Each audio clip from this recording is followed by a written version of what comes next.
Établissement scolaire fermé à partir du 16 mars 2020 pour au moins 3 semaines, à cause de la pandémie de coronavirus. Mais les accompagnants d'élèves en situation de handicap, on peut télétravailler? Au lendemain de l'annonce de Emmanuel Macron, on entend déjà tout et son contraire sur les réseaux sociaux sur ce qu'il faudra faire à partir de lundi. Apparemment, les rectorats sont pas sûrs de ce qu'ils vont nous demander de faire déjà, et certains petits chefs d'établissement sont déjà en train de faire les petits chefs. Donc, qu'en dit la loi? Circulaire du 5 juin 2019, le 3.1, fonction exercée. Les missions que peuvent se voir confier les AESH sont précisées dans la circulaire du 3 mai 2017. J'y reviens après. Les agents ne doivent pas se voir confier par les services académiques, par les écoles ou les établissements, des tâches ne figurant pas dans les textes qui leur sont applicables. Donc, c'est bien précisé que ne peut nous être donné comme mission que celles qui sont dans la circulaire du 3 mai 2017, ou les autres textes qui sont faits comme là. En particulier, outre le temps consacré à l'accompagnement de l'élève, l'AESH contribue au suivi et à la mise en œuvre du projet personnalisé de scolarisation des élèves concernés. Il peut participer aux réunions, ainsi qu'au dispositif école ouverte et stage de réussite, dès lors que l'élève qui l'accompagne est concerné. Il peut participer. Aucune obligation. Voilà, c'est la loi est claire. On doit faire plus que juste l'accompagnement élève. On est forcément acteur dans le PPS. On est présent aux équipes de suivi de scolarisation, aux ESS. Mais clairement, on peut participer à certaines missions et celles qui ne sont pas mentionnées, on ne doit pas les faire. C'est aussi simple que ça. Donc si on vous demande de venir pour ranger le CDI, pour classer des dossiers, non, refusez. Ben, faites ce que vous voulez, mais sachez qu'on ne peut pas vous l'imposer. Si vous avez envie, à partir de lundi, de venir filer un coup de main, parce que vous entendez bien avec votre directeur, directrice, vous savez que c'est un petit peu le rush, voilà, vous avez envie de filer un coup de main, vous pouvez le faire, mais si on vous impose de venir, vous devez refuser, parce que c'est clairement illégal. C'est le principe du consentement. On peut filer un coup de main, mais on peut pas nous imposer de filer un coup de main. C'est valable pour plein d'autres choses. Consentement. Le contrat précise les établissements ou écoles dans lesquels exerce l'AESH, ainsi que la résidence administrative. Ces établissements ou écoles peuvent relever d'un pôle inclusif d'accompagnement localisé ou non, et fonction des cas, voilà, très simplement, lieu d'exercice de nos missions d'AESH, l'établissement sur lequel on est affecté. Point. On ne peut pas vous demander de faire le télétravail n'est pas possible. Déjà, nos missions ne sont pas télétravaillables vraiment, mais lieu d'exercice, l'établissement. L'établissement est fermé, on reste à la maison. Point. Même si c'est des situations exceptionnelles, on n'est pas là pour servir de bouche-trou à gauche et à droite. Les activités des personnels chargés de l'accompagnement. 2.1. Accompagner les élèves dans les actes de la vie quotidienne. C'est notre rôle d'assurer les conditions de sécurité et de confort, d'observer et transmettre les signes révélateurs d'un problème de santé, s'assurer que les conditions de sécurité et de confort sont remplies. Sur le lieu d'exercice. Aider aux actes essentiels de la vie, assurer le lever et le coucher, aider à l'habillage et au déshabillage, aider à la toilette, aider à la prise de repas, veiller au respect des rythmes biologiques. C'est notre mission. Sur le lieu d'exercice qu'est l'établissement scolaire. Ça, c'est pas télétravaillable. On peut pas le faire à distance. Favoriser la mobilité, tout ça, voilà. Toutes ces missions, le 2.1, ne sont faisables que en présentiel sur l'établissement. 2.2. Accompagner les élèves dans l'accès aux activités d'apprentissage éducatif, culturel, sportif, artistique ou professionnel. Simuler les activités sensorielles, utiliser les supports adaptés, faciliter l'expression de l'élève, révéler les règles et observer durant les activités, tout ça, je vous le passe. Encore une fois, toutes ces missions ne peuvent se faire qu'en présentiel.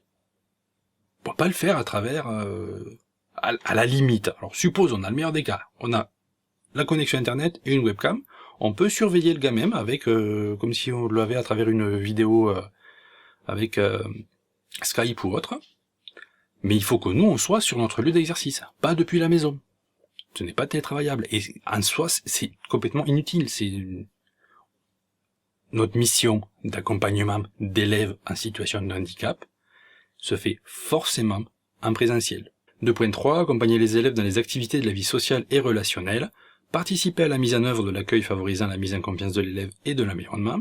Favoriser la communication et les interactions entre l'élève et son environnement. Sensibiliser l'environnement de l'élève au handicap et prévenir les situations de crise, d'isolement ou de conflit. Favoriser la participation de l'élève aux activités prévues dans tous les lieux de la vie considérée. Contribuer à définir le champ d'activité adapté aux capacités. Ces missions-là ne peuvent et ne doivent se faire que sur notre lieu d'exercice qu'est l'établissement. Et sont forcément en présentiel avec l'élève.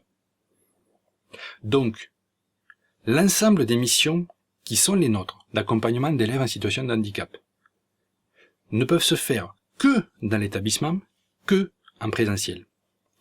Nos missions d'accompagnement ne sont pas remplissables.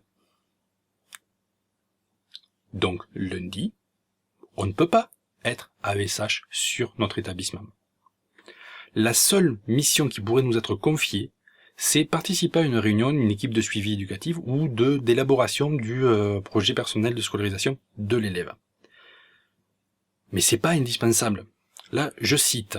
Nous demandons aux Français de limiter au strict nécessaire leurs déplacements. Supprimer les transports en commun, ce serait empêcher des milliers de personnes dont nous avons un besoin impérieux d'aller travailler.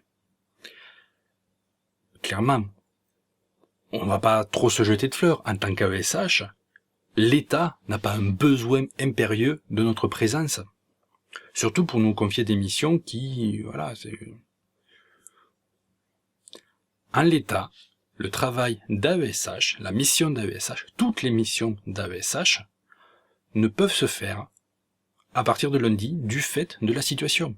Plus encore, du fait que nous ne sommes pas impérieusement nécessaires pour que la boutique tourne, on contreviendrait à une demande du gouvernement de limiter au maximum les déplacements. Restons à la maison. C'est aussi simple que ça. Lundi, en tant qu'AESH, on pourrait vous exiger de vous que vous soyez présente sur votre lieu d'exercice. Mais au vu du fait que il est fermé aux élèves et que les missions hors accompagnement élève qui pourraient vous être demandées ne sont pas impérieusement nécessaires à être faites là, ou qu'elles pourraient être faites en télétravail à la limite, parce que pour le coup, remplir un GVASCO ou réfléchir à ça, ça peut être fait à la maison, mais à la limite, ça peut être envoyé justement par mail. Charge à ceux qui gèrent tout cela de le faire, mais vous n'avez pas à être présent sur votre lieu d'exercice, puisque vos missions sont fermées. C'est comme si l'école était fermée pendant une grève. Vous restez à la maison et vous serez payé. Parce que vous faire autre chose serait illégal.